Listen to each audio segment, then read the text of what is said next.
Good evening, everybody. I'm your host, Jack Remington of the Jack Remington NFL channel. Last week we had our best week, believe it or not. 4 wins and 1 tie. It's 4.5 points out of 5. We had that one push. We'll talk about it in a second. Just briefly going over how my process worked last week. I picked 4 underdogs and 1 favorite, 1 chalker, and I got lucky with the chalker. I confess. But the first game was the Jets and the Bills, and I've been telling everybody that the Jets improved their team. The Jets in Miami improved in the AFC East. Buffalo improved some, but New England, the least of any of these 4 teams we just talked about, for 20 years, the Patriots owned, they beat-slapped the AFC East, and that's just the way it was. I mean, the Patriots were a perennial Super Bowl winner every year, contender, and we all know about that. Now, this is the 3rd year that Belichick's had a team without Tom Brady, and he's holding his own, but they're in last place. Think about that.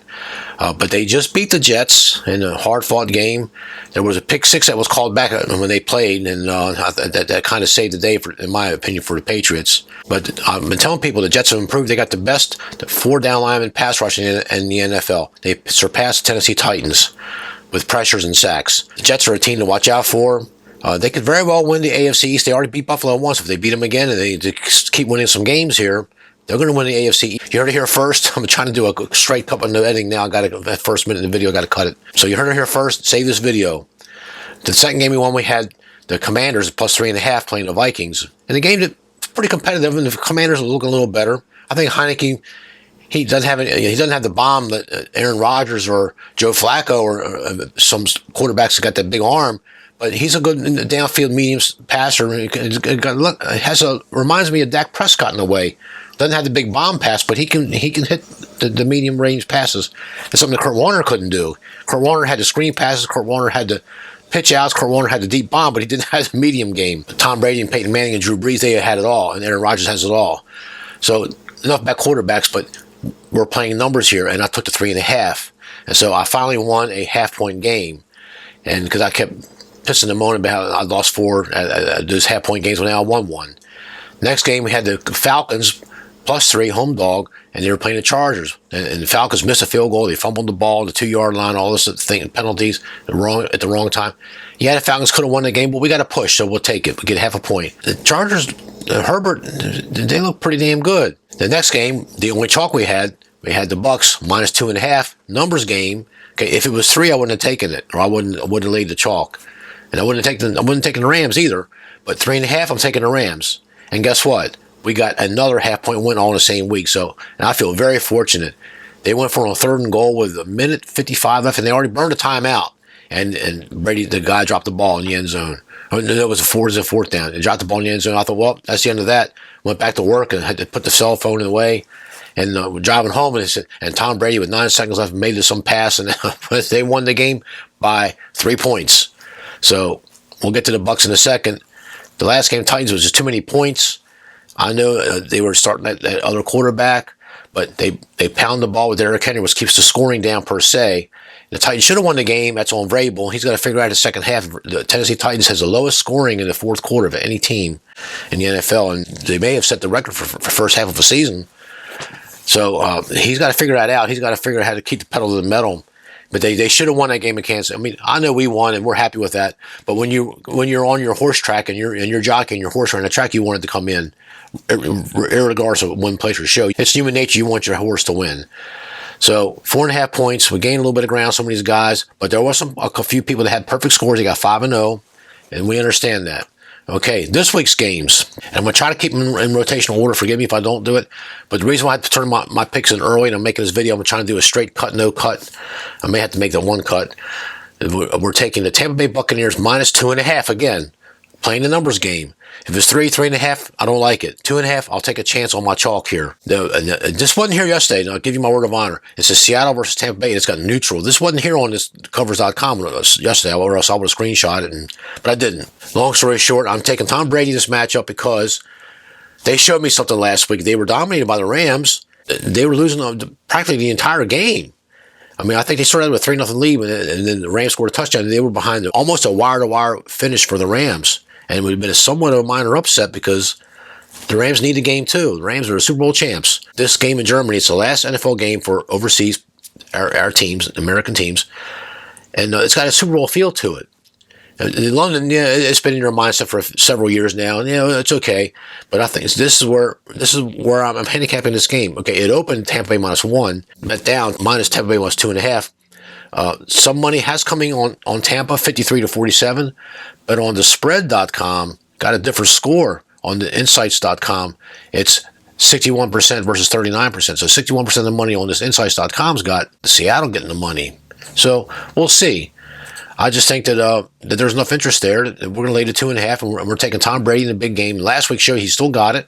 And Geno Smith, he wilts in big games. That was his big problem in West Virginia, and it's his big problem in the NFL. Although he's the top-ranked rated passer in the NFL right now, and he has been for several weeks. So good on him. I'm glad Geno Smith is doing okay. We don't begrudge anyone's success. We're taking the Buccaneers to see if we can get it going. I still think the Bucs are a team to be reckoned with. And Tom Brady wants out of the ring before he has to finally hang it up, and he got rid of the wife, or she left him, whatever. Who cares about that crap?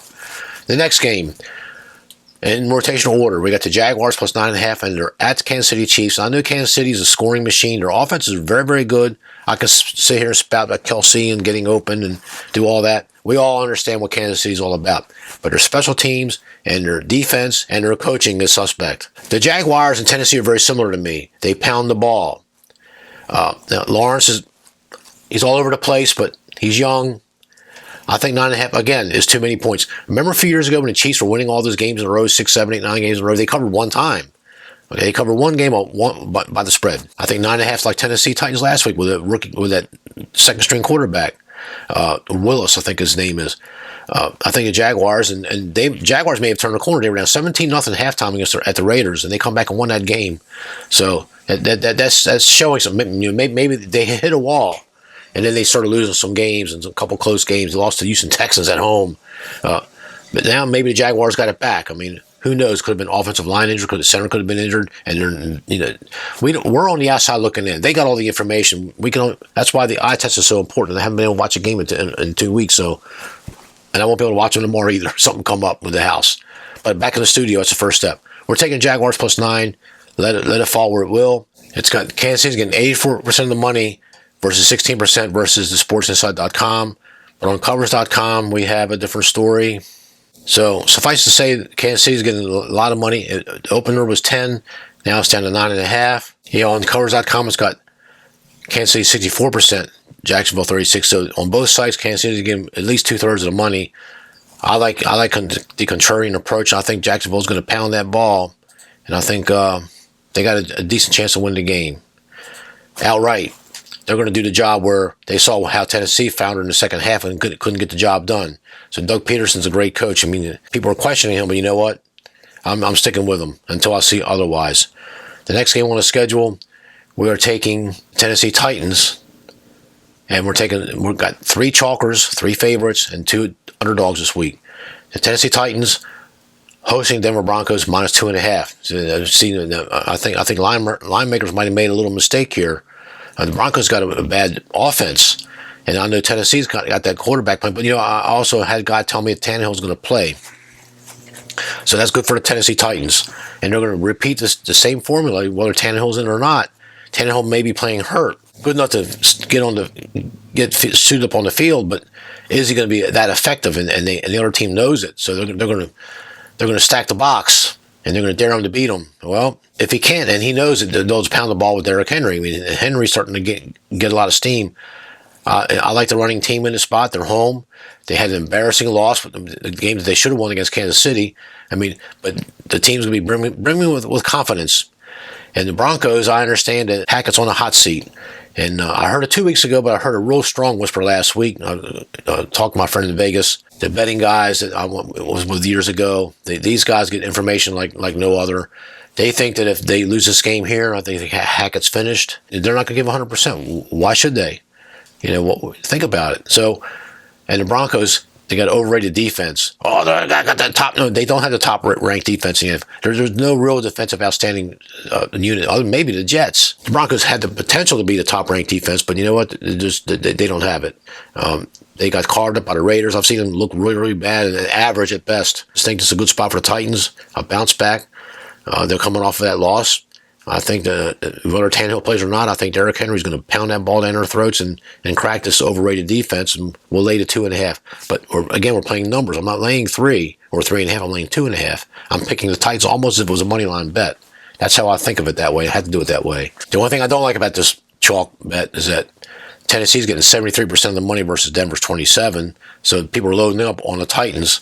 And on the sportsinsights.com, it's 53 Tennessee, 47 Denver. So it's almost 50-50 split. Maybe the public's going to get this one right. I mean, you got to try to time it just right when the public's going to get one right. Next game is the Indianapolis Colts. They're at the Las Vegas Raiders. Raiders are favored by 6 points. I mean, the Raiders should be favored by 6 points over anybody. I mean, I had this game in the Raiders minus 2.5. And they're going to give me 6 points. What's wrong with this number? Well, okay, and I told you on the video 2 weeks ago that Frank Reich was on a hot seat, and he was an underrated backup quarterback for the Buffalo Bills under Jim Kelly. He did some amazing things when he had to come off the bench. He got him a big win in the playoffs. I'm here to tell you, right? And he was actually a decent coach, but he got a little stubborn the last couple of years. I mean, remember the things he would say. Long story short. They hired Jeff Saturday. He used to be a center for the Colts under Peyton Manning and everything. It shocked the whole NFL world. I mean, he has no experience as a coach, but he knows how to play the game. He knows the game well enough. He's like John Elway with the quarterback for the general manager for the Broncos. They're going to take a chance with Jeff Saturday, and maybe they want to impress this guy, and maybe Frank Reich had stale problems and had disciplinary problems. Who knows? But Jeff Saturday is twice Frank Reich's size. And he's got a demeanor about him, and I think they're going to respect him right away. I just think the Colts going to come out showing that they need to win badly. They could pick up an easy win. Well, I shouldn't say no win is easy, but they could pick up an easier win, and we're getting points. We're going to take the Colts plus 6, and it's another contrarian play. Raiders are getting 62% of the money versus 38% on the Colts. And on the sportsinsights.com, same thing, 63-37. So the money's coming on the Raiders. The opener was Raiders minus 2, and I had it minus 2.5. And now we're getting 6. We'll take it. We're going to take. They just need a backdoor cover. I mean, and the Raiders' defense is not that good. I'm telling you, we have excellent chance of backdoor cover if they're behind, and I think they can actually win the game. So that's how I try to pick my teams. I try to pick the dog I think it's got a chance to win outright. So let's go to the last game. And the Rams at home. They're hosting the Arizona Cardinals. We're only giving the Cardinals 1.5. What's wrong with this point spread? I had the Rams minus 3.5. And you know how I've been feeling about these half point. I won 2 half-point games last week. And so I'm on the half-point kick here. I mean, I'm trying to fine-tune the numbers. The lines are tight this year. They have showing no signs of letting up. And as a handicapper, you need to factor those in. Factor that fact in. What's wrong with this picture? Well, what's his name? Matthew Stafford's got an injury. He's questionable. He's got a concussion. But on the Cardinals side, Murray's also questionable. I mean, but they both might not play, or if they both play, how effective are they going to be? Rams come off of a tough loss at the Bucs last week with Tom Brady, like a zing. I told you, zinging the ball. I like the Rams here, and only laying a 1.5, practically a money line game. So that's what we're going to do. So to recap really quick, we got the Buccaneers minus 2.5, got the Jaguars plus 9.5, the Titans minus 2.5, Colts plus 6. Rams minus 1.5. So good luck to everybody. Enjoy the games, and we're back in the contest. We're trying to get that 5-0. And that way I'll get my honorable mention by Mr. Fish saying he's a pretty good guy on pregame.com. I'll give him a little mention here. Let him know I'm thinking about him. And he's doing all the work for this contest. So he's to be commended and respected for what he does. So having said that, enjoy the games. Happy Veterans Day. Thank you, players. Thank you, handicappers. Thank you, NFL fans. Remember the long run. Always a great day to be an American. Long live the NFL, the best team sport ever invented by man as far as I'm concerned. We'll see what happens. Enjoy the games. See you next video. See you next time. Thank you.